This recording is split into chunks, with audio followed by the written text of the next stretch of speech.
Doğrusu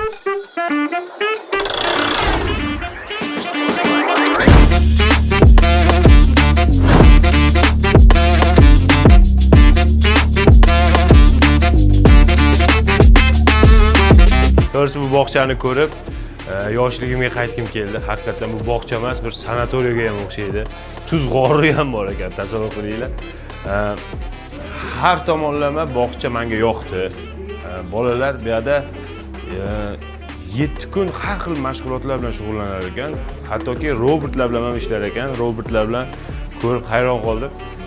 Maktabga tayyor bir kadr bo'lib borar ekan, robot yaratadigan bir kadr bo'lib borar ekan haqiqatan. Xonalar har xil ranglar, bolalar me'dasiga tegmaydigan, mazza qilib yayraydigan ranglar bo'lgan. Shu narsasi ham yoqdi.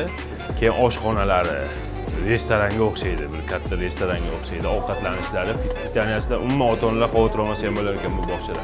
Xonsaroyni tabriklayman yana bitta katta loyiha bilan. Xudo xolasa endi bog'cha bo'lgan bo'lsa, maktab, institut ham qurish nasib qilsin.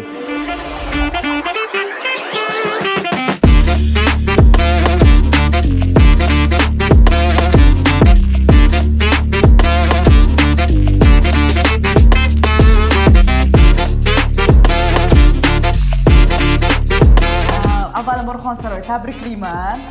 Revolyutsiya bo'libdi, revolyutsiya. Bog'cha, bunaqa bog'cha O'zbekistonda ko'rmaganmiz, to'g'risi. Dilim ojiz bo'lib qoldi, shok bo'lib qoldim, to'g'risi.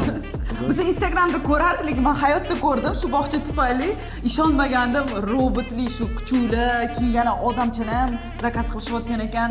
Umuman olganda arabada texnika menga nimasi yoqdi, bolalar uchun juda ham foydali, qo'l motorikasi ishlaydi, miya ishlaydi, juda foydali u narsa. Xullas farzandinglarni berib, umuman afsuslanaysizlar, havasim keldi. Haqiqatan ham to'g'risi biz ham uyimiz bu yerga yaqin bo'lganda berardik jon deb, chunki puli ham arziydi, har tomonlama qulayliklar, zo'r basseynidan tortib tuzxonasigacha bor. Kimlar o'sha yot tanqisligi bo'ladigan bo'lsa, ha aytgancha raqsxonasi, sport tugaraklari, gimnastik, tekvando hammasi bor o'rtoqlar. Yunusobod yashovchilar uchun umuman faqat Yunusobod emas, kim shu farzandiga oliy bir ta'lim beraman desa, rivojlantiraman desa, shu bog'chaga olib kelib afsuslanaysizlar. Gap bo'lishi mumkin emas. Я в шоке.